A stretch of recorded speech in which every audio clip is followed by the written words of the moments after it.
Nasekuseni mhlobo wami, cela ukubingelela egameni lika Jesu Kristu.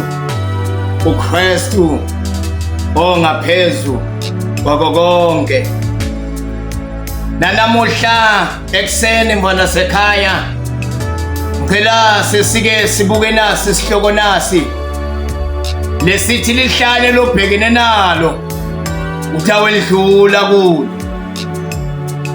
Ngihlushwa indzaba letholakala lapha ya evini laNkulunkulu encwadini yezenzo zabapostoli. Now ufunda chapter 16 and uqala lapha ku verse 25 uye nawo 40. And lithi lifu laNkulunkulu kwakunalendodza yaNkulunkulu lebekungipho. Lithi ke iBhayibheli Paul bana Silas kwakungemadodza lawa unyakadisile umhlaba. Kwakungemadodza lawa bekanomlandvo lomuhle bekuhambisa tindzaba telivangeli. Lendodza lenguPaul kwakuyindvodza lengaphelelwa ngemandla ngoba kwakungiyo lena leyake yasingela libandla. Kwakungiyo lena yayiphethe inkolo lebe iphambene nebuKristu. And lithi ke lifu laNkulunkulu lendvodza lena lenguPaul bana Silas ngenxa yekushumayela livangeli kwabitwa lokuthi baboshelwe lona livangeli. Ngoba livangeli bantu babakethu kuyenteka uboshelwe lona na uphethe lona mbamba kuyenteka lokuthi uboshelwe lona. Kunebantu lababoshiwe baboshelwa livangeli langeqiniso, lilivangeli lelingayincephezisi. Yabona livangeli ebeliphethe uPaul ngilithanda ngento yinye lokuthi bekuyivangeli elingayincephezisi. Wayengathi iPaul nakaphethe isipunu athi isipunu yifosholo. Isipunu kwakuyisipunu kuPaul. Ngiyathanda ukuthi ivangeli likaPaul kwakungesilo ivangeli lesisu. Kulamalanga lawa ivangeli eselishumayelwako ivangeli lesisu. La khona usuwehluleka khona ukutshena umzalwane ukuthi ngenga ya A and B and C awufanelanga ukuwenza umsebenzi kaNkulunkulu. Ngenga yesisu kwenze ukuthi kufanele ubinde ungakhulumi ngoba ngiyena oletha something ekwenza ukuthi ukhona ukuphila mfundisi. Ngoba kunohlobo labazalwane olurelaya kubazalwane. Inkinga umholi orelaye kubazalwane kufanele ukuthi urelaye kuNkulunkulu ngoba mawurelaye kuNkulunkulu abekade bangakurejecta bathi uNkulunkulu uzokuvusela amadwala, uzovusa abantu, uzovusa izihlahla zise zikusekele. Uma ngabe uJehova othume wena njengoba bekathume Paul, ngiyakwethembisa lokuthi uNkulunkulu unemandla ekukwesekela. Wasabu batshela iqiniso. Tshela nje yabona manje uyabheda la. Amangale uthi kwenze njani? Ngoba lamalanga lawa abantu abazonqoba ngabantu abazothatha iqiniso linjengoba linjalo bangesabi lokuthi nakuphela inyanga nguye omthengela igrosa. uNkulunkulu akasebenzi ngaleyo ndlela le. Izwi likaNkulunkulu lithi ke boPaul naSilas base bafakwa ejele. Nkosi yami kunento lengiyinakako and lithi iBhayibheli sebangenile balapha ngekhathi ejele baseke baqala bahlabele bathi nabahlabelela kazimulo kaNkulunkulu ngoba nawuphila impilo lengcwele malanga lamabi lawo malanga la khona akufanelanga ushumayele ngesindisa ngoba ngizoluza amamemba ngizoluza amamemba Nkosi yami yokuthi kakhulu oLady Bishop bayathanda lokuthi ibandla abaloholako libe namamemba amanengi Nkosi yami kubonakala lokuthi siphethe ibandla mbamba sidosa ibandla mbamba bathi kuzokusizane ukusebenzisa umuntu emendleni kaNkulunkulu angaphilile impilo lengcwele Nkosi yami emendleni kaNkulunkulu nejombolo lakho umfana abe inkinga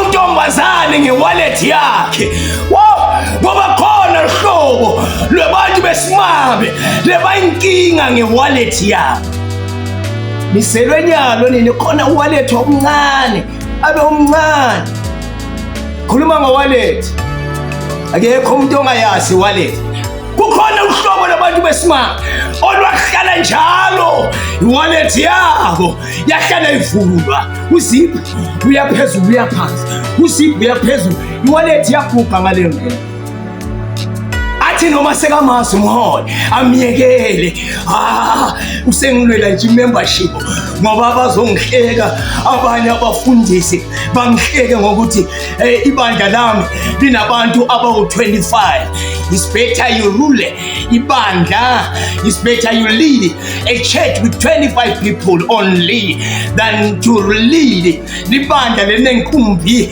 yebantu oh my God oh my Father lenenkumbi yebantu nabantu bangeke bambone uNkulunkulu I want to tell you lokho ukuthi uyabona ema problems endlini yaNkulunkulu akhona noma abantu basindisiwe how much more mase udidiyele Nkosi yami angeke ungive ngisho kuwe yebo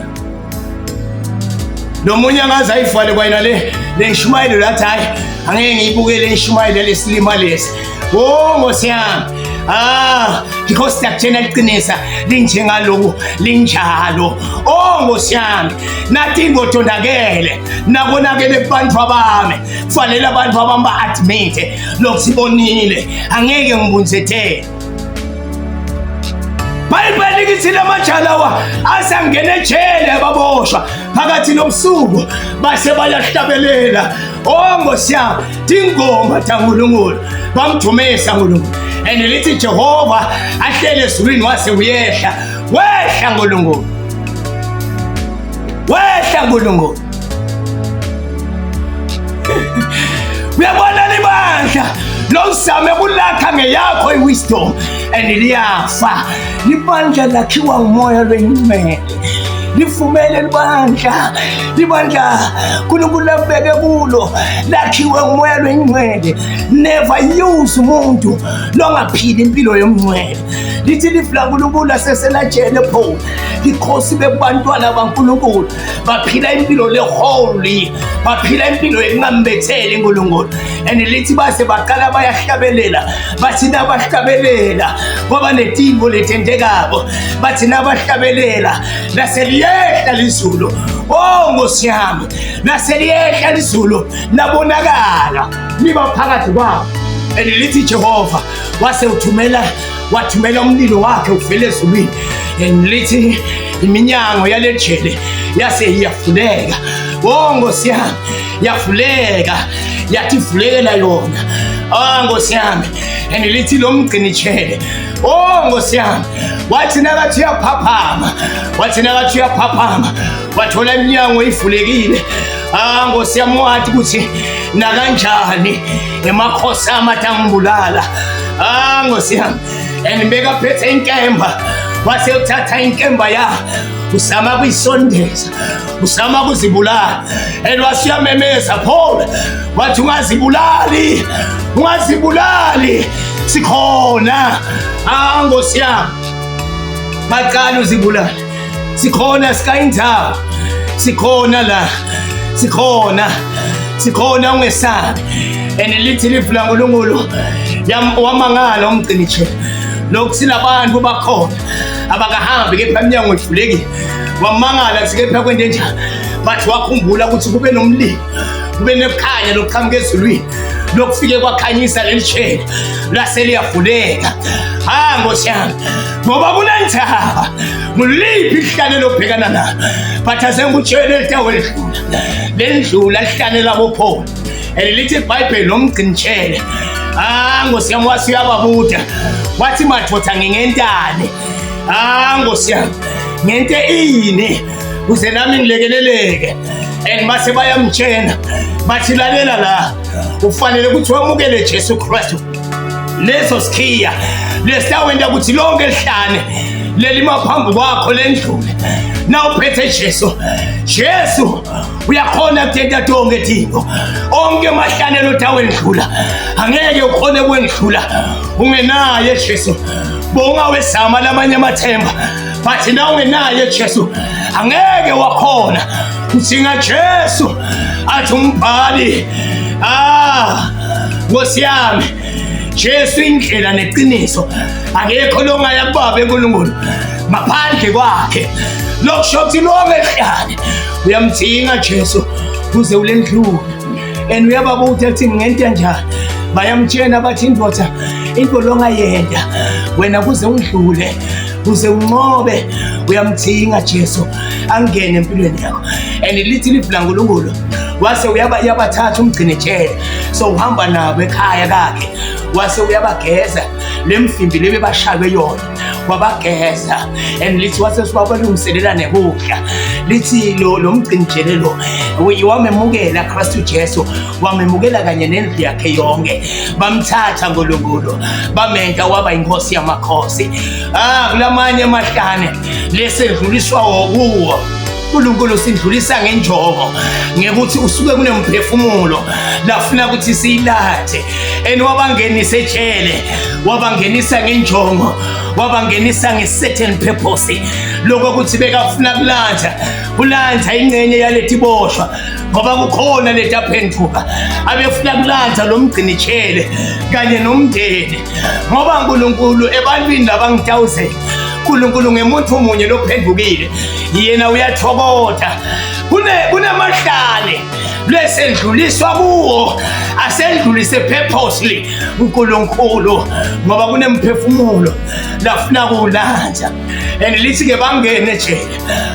Nkosi yami bangene ejele kodwa uNkulunkulu wabendlulisa kulehlane wathi ekseni nakusabo.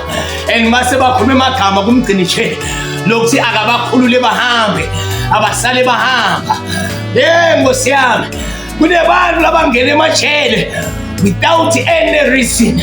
Asengutshele lokuthi nelihlane lelo line purpose kungena kwakho. Nkosi yami uNkulunkulu kufakele purpose utayibona ngalelinye lemalanga lokuthi uNkulunkulu wayemfakele ireason wangifakele ireason ngekhathi ejele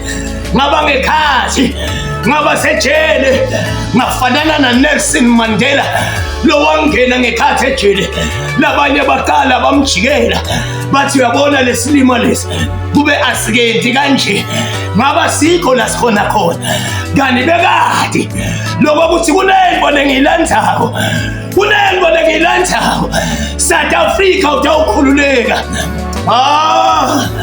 Wayenenjongo uNkulunkulu kunemahlane lowendluliswa kuwo akwendlulise purpose leNkulunkulu akwendlulise purpose eNkulunkulu uze uyisole uthi ngingeneleni la kanti uNkulunkulu unepurpose wabafaka ejele boPaul uNkulunkulu naSilasi because bekanenjongo ngalokho baqhubeka ume uNkulunkulu utawuvela utawedlula kulehlaleleli eniyokhumbula kalele malanga kuthi maye washumayela silefe simhlophe wathi khuluma letimbo le ngoba abafana bayedelela Vele kubafana sokwanginika ligama wathi ngumslevu esimhlophe. So uyawuthini vele ngoba simhlophe? Sale wemukela mfundisi uthi awungosiyama baqhubeke. Nguslevu esimhlophe kodwa lo wehlisa indaba yasekhaya esulwini. Ngosiyami athina kade ehlisa bantu balekeleleke, bantu baphumule lapho baboshwe khona. Angilathi ihlanela wendlula kulo mfana sekhaya. Angilathi ihlane lo wendlula kulo. Wendlula Joseph akulehlane bekendlula kulo. Bathe egcineni waba ngupresident. Kungenteka namanje lehlane lo lendlulako uthole ukuthi yoba ngupresident. Ngoba nowasiko na.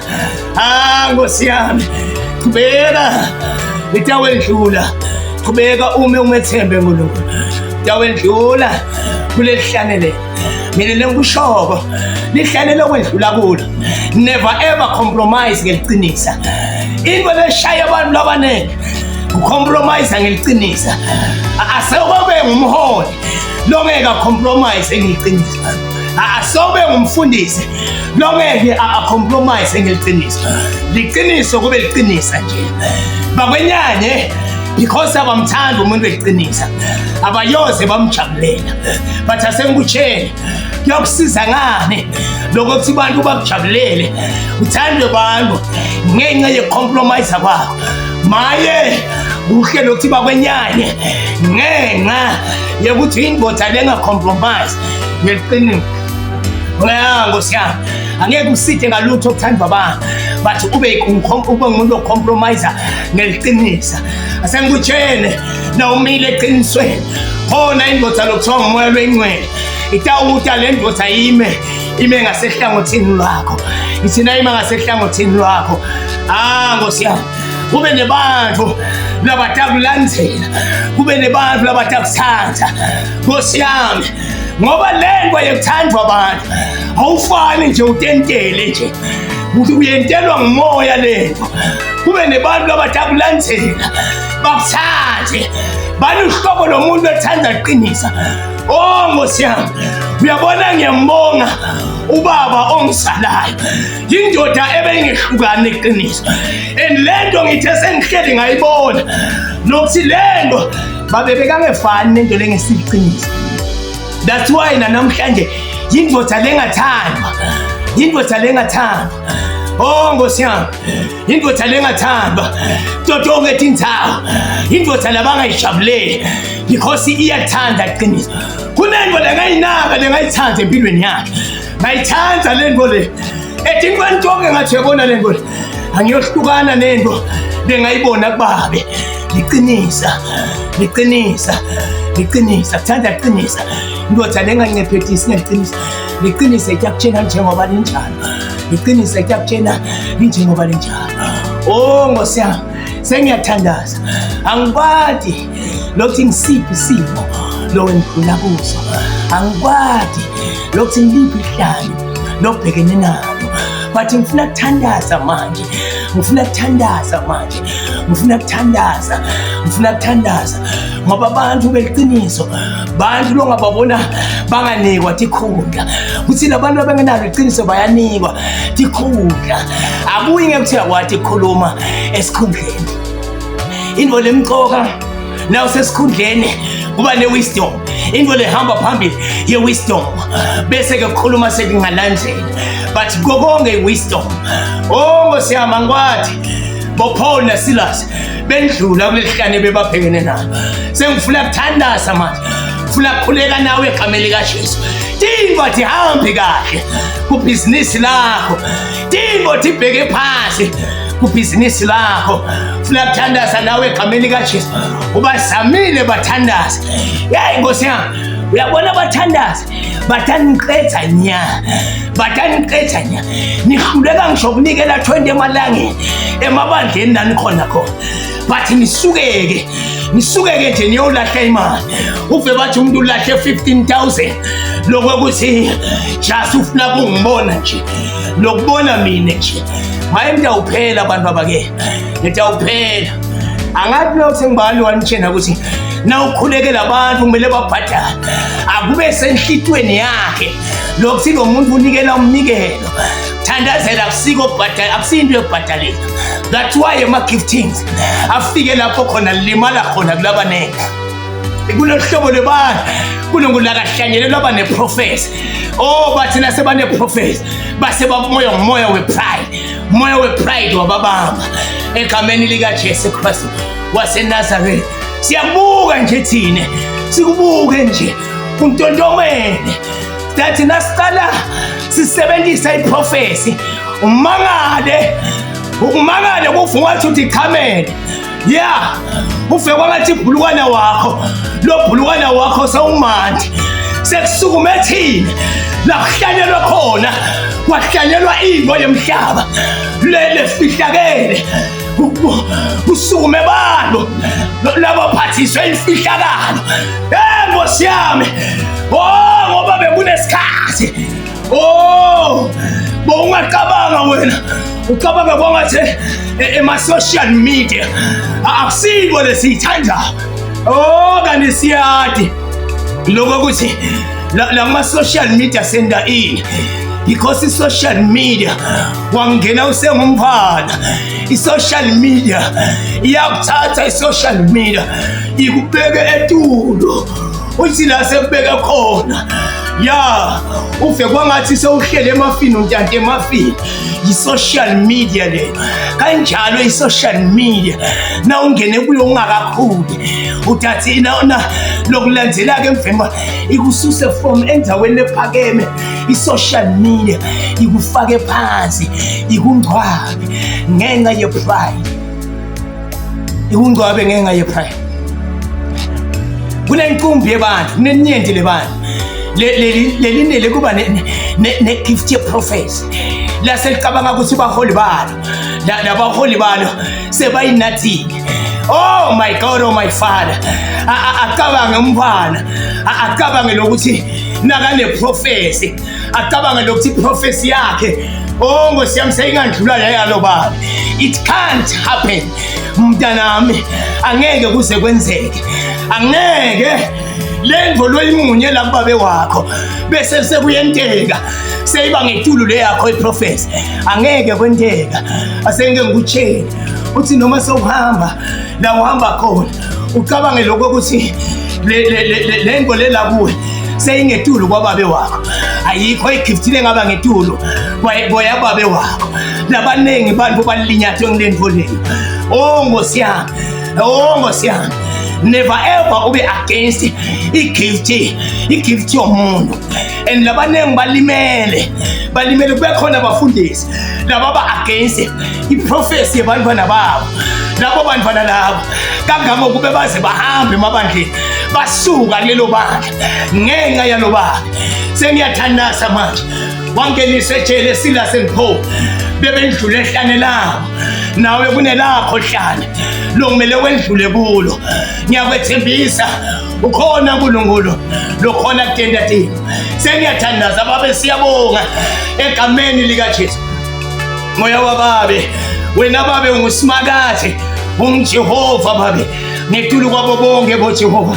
Sengiyathandaza amandla mongcwele nange umfanakho Nkosi ulifile liflakho babe.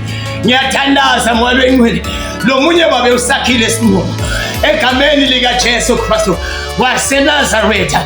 Nawuthuma mina Nkulunkulu ukhulume amagama wathi khawe lenamandla, hamba ngalamandla lophiwe wona uNkulunkulu wasezulwini.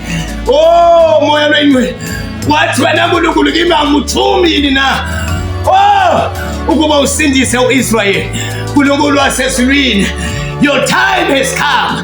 Sifikile isikhathi sakho Nkulunkulu, sifikile isikhathi sakho Nkulunkulu. Ngiyathandaza babe egameni likaJesu Kristu, isikhathi sakho babe sifikile. Sifikile isikhathi sakho Nkulunkulu, sifikile. Ngiyathandaza egameni likaJesu. Nawe Kingdom of Eswatini, nawe Kingdom of Eswatini awusimncinyana. uNkulunkulu wasezulwini ngiyathandaza wena lo ngusimakade lohambele ama-kingdoms and kingdoms. Kingdom of Eswatini awusimncinyana. Ngiyathandaza amandla moya oyingcwele namanje babe egameni lika Jesu Kristu waseNazaretha.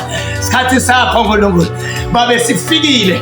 Ngiyathandaza moya oyingcwele nakuyo babe Kingdom of Eswatini. Ngiyathandaza amandla moya oyingcwele awurivile babe nakuleli fe babe lemaswali. Awurivile babe the father of prophet.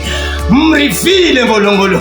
Ngiyathandaza ngegama lika Jesu bese bonke baprofeti nebaprofetikazi bese uyabagoqa nkulunkulu bagoqele endaweni inye ngoba lokwena nkulunkulu ngihlanyele. Ngiyathi babe lokhulumile ngeke kuwele phansi. Sengiyababitha babe mbitha abaprofetikazi nebaprofeti beliqiniso egameni lika Jesu. Sukumane nakuyo iKingdom of Eswatini. Nibuya ndzawonye manje uyanibitha nkulunkulu. Hlanganani kule ndzawo unkulunkulu layibekile. Hlanganani kule ndzawo unkulunkulu akayibithile leyatiwa nguye. Ngiyathandaza manje ngegama elihle phezu kwamagama onke. Moya wababe lokukhulumile Nkosi angeke ngedlula babe kungakafezeki.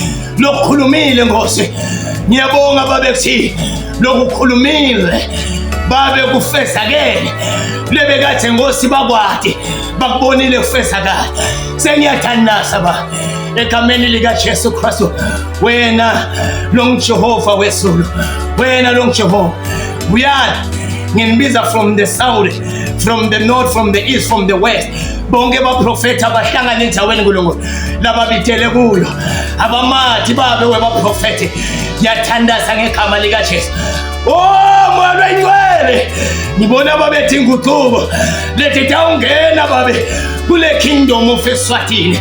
Ngibona babe inguquko lethi tabakhona. Nkulunkulu nawe Kingdom of Eswatini awusimncinyana ngoba isandla saJehova sehlele phezu kwakho.